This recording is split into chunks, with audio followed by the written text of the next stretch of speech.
as well. Well, returning to our top story, and Qantas CEO Alan Joyce is predicting better times ahead. Here's his grab.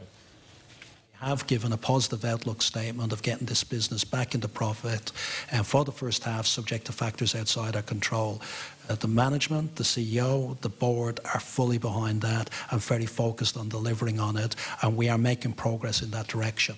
And that determination, I think, is key. And that passion that we all have for this great business, I think, is key. And nothing is stopping that passion from going. We really want to see Qantas survive for at least the next 90 years. Qantas boss Alan Joyce there. Well, the Transport Workers Union is blaming poor management for the airline's massive loss. In anyone's language, that is a failure. And when you put that in the backdrop of a company that has 65% of the domestic market, reducing in 2 years its profit from $463 million down to $30 million this year. My high school economics told me when you have 65% of the market, you virtually have a monopoly. This company has squandered every opportunity it's got, and to see it continuing on the same course is a sign of poor performance and lack of investor vigilance.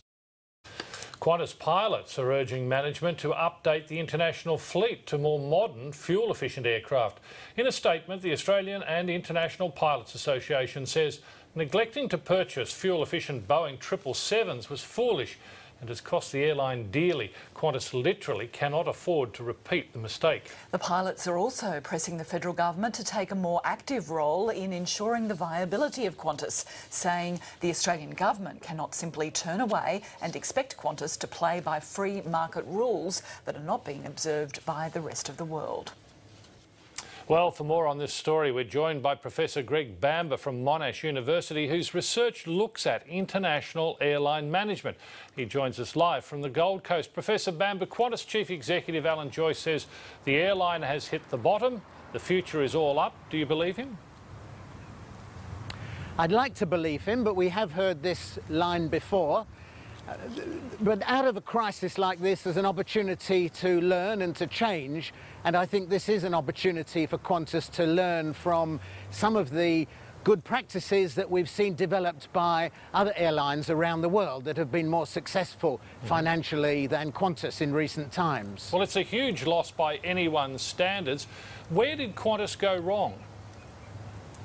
Well, the pilots have got a point about the wrong aircraft configuration, but another way in which Qantas could do better is working with its workforce and the unions that represent its workforce in a more harmonious way, because while Qantas is locked in struggles with important components of its workforce and their unions, then the staff are going to be, to some extent, not engaged, demoralised, and then it's hard for staff who feel disengaged to give exemplary customer service. And good customer service is what makes customers come back as repeat customers.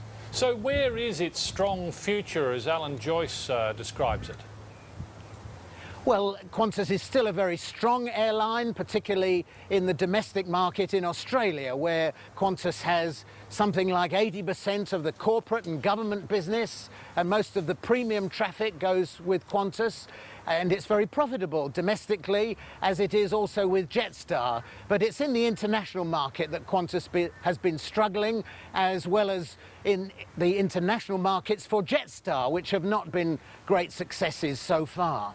Yeah, well, is it a matter here of Qantas, and its CEO for that matter, overreaching? Well, in hindsight, we could say that, but we're all wise with the benefit of hindsight, and Qantas needs to move forward from where it is now, and that's partly why I'm suggesting that working in a more harmonious way with its workforce is one way to improve.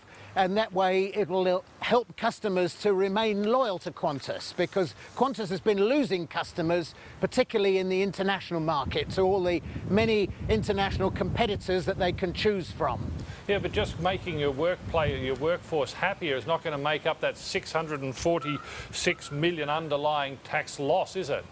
Profit loss. Well, that's of course true, but a big component of that has been restructuring costs, and a lot of the workforce have been made redundant in recent times, and there have been hundreds of millions of dollars spent on redundancy payments and retrenchment costs and restructuring costs. So let's hope Qantas can now put that behind it and move forward in a more constructive and positive way. Do you think there will be more redundancies with Qantas? Well, Alan Joyce and Qantas have today said there will be no more redundancies at present, apart from the 5,000 that have already been announced. But not all of those 5,000 people yet know if they have been targeted. Some of them have volunteered and have gone, but others don't yet know where they stand in terms of their job security, and that's what is causing some uncertainty and disengagement in the workforce. A lot of people, including a lot of well-credentialed aviation analysts, are saying today that the redundancies should be 5,001, and that one should be Alan Joyce. Well, that's right, we've heard that, and also we've heard about the chairman Lee Clifford, who comes from the mining industry. And it's important to bear in mind that Qantas is a service sector company, and the kind of knock 'em down struggles that may be appropriate and effective in the mining industry are not appropriate in a service sector industry like airlines, where people interact with the staff in very close proximity. And that's why it's important that staff are engaged and kept on side with the mission of the company. All right, just finally, do you see Qantas in the future being more of a domestic rather than an international carrier?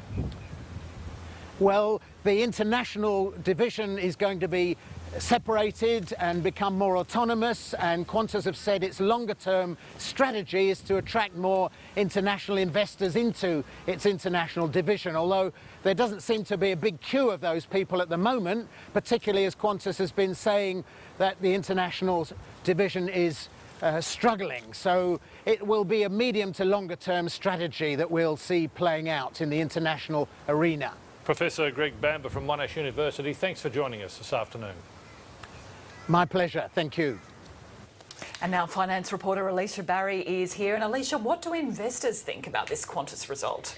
Well, Kim, it seems counterintuitive that after such a shattering loss, the share price would rise, but that's exactly what's happened. This strategy to separate the international business has provided some hope that, as Alan Joyce says, the worst may be over. Shareholders, though, have lost significant value since Alan Joyce did take the helm at the end of 2008 at the height of the global financial crisis, and the share price just about halved since the grounding of the airline in 2011, which of course resulted from the big battle with unions. Now, shares have yet to benefit from the major 3-year, $2 billion cost-cutting drive that's now underway, but worth noting they are performing better than the broader Australian share market.